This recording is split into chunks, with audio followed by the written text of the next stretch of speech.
Hands down, Satisfactory is the most addictive game I've ever played. I vividly remember installing this game for the very first time after getting recommended it to me by a friend, and I played it non-stop for a week straight, and I put nearly 50 hours in that week. And for pretty much everybody I've talked to in the community and just scrolling through some of the Steam reviews, a lot of people have a very similar sentiment. This game is just purely fun and you just lose track of time every time you boot it up. I've always been a really big fan of games in this genre, kind of the factory and automation and building things like City Skylines 2, Dyson Sphere Program, and Factorio.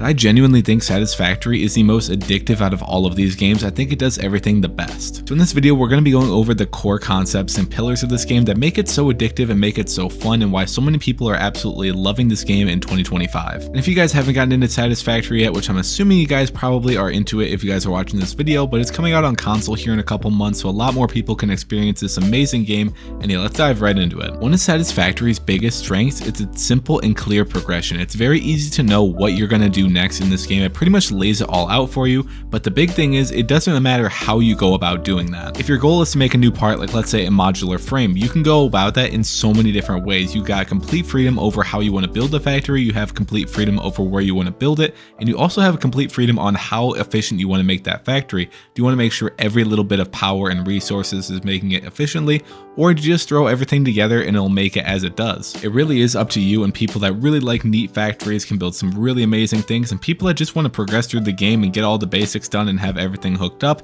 they can play it like that too. I usually generally find myself somewhere in the middle. I don't build too many spaghetti factories, but I'm definitely not like that neat and organized, but you know, it's kind of somewhere in between for me, and you kind of lie somewhere on the spectrum here. But just the ability to literally go about any task in whatever way you see fit is something so refreshing in a game, and it's not like it's just shoving it down your throat of, oh, you need to do this in this order. It's like, okay, these are what you're going to need to progress, build these factories in whatever order you want to, build them how you want to, and overall it's just really, really fun, and you just get so lost in the process of progressing through this game that it doesn't even feel like a game or a chore. It's just so fun, and you just get into this flow state while playing. Another great thing about Satisfactory is it's a completely open world factory and automation game with an absolutely beautifully crafted open world, and it's one of the rare open world games nowadays that actually makes me want to explore it. We all know the typical Ubisoft open world where it has, you know, little objectives and markers everywhere on your map, and it just makes it feel so cluttered and like the exploration just isn't organic at all. But with Satisfactory, it's a massive open map, but it really doesn't hold your hand at all, but you're also getting rewarded for exploring the map by getting things like hard drives to unlock alternate recipes.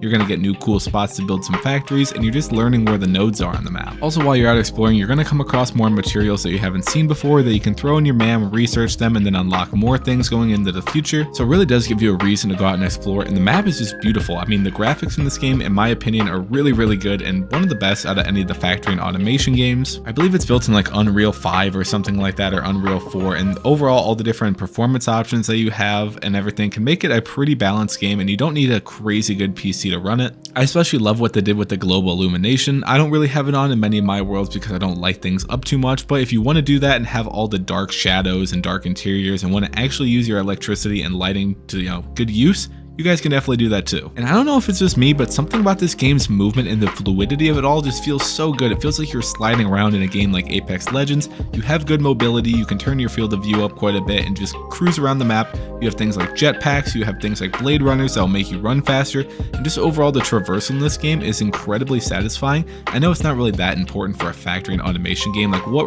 really is that going to change? But just having that cool movement that you enjoy moving and traversing the map is something really, really awesome.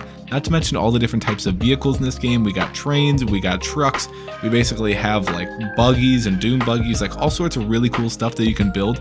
Then you can build things like roads and train networks, and there's so many different ways to traverse in this game, and they all feel good and they all have their own purposes. Oh yeah, and I also forgot things like hypertubes and drones. Like there's just so many cool ways to traverse this map. They really thought of a lot of creative ideas, and there's so many cool things you can do in this game. Yeah, if you guys can't tell by now, I'm a big fan of this game. I got about 750 hours in the game, and I literally can play this game for hours and hours and just feel like I just sat down. Like I just sat down on my computer. All right, time to boot the game up. Boom. It's already 2 in the morning and I got school the next day.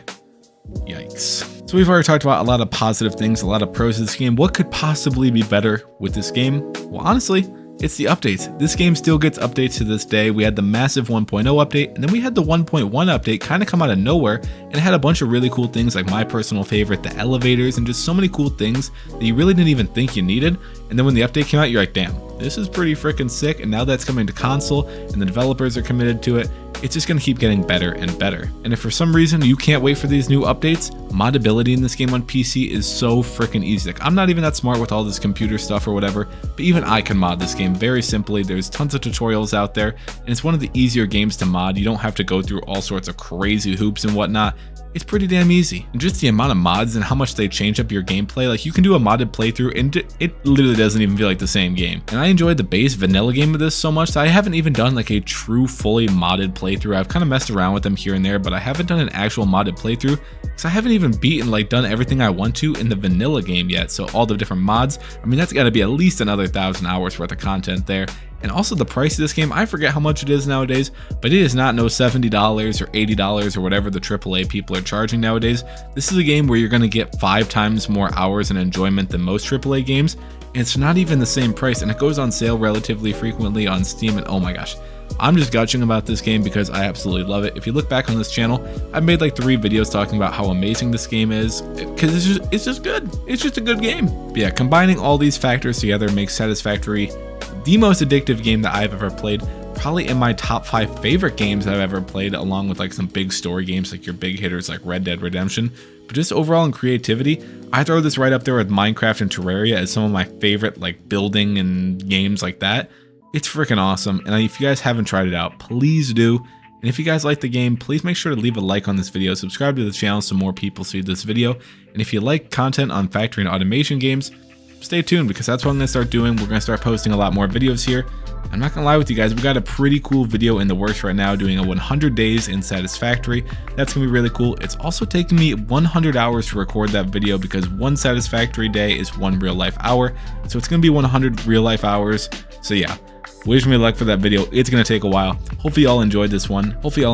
Have a great rest of your day. Thank you so much for watching. I'll catch you guys all in the next video very, very soon. Peace.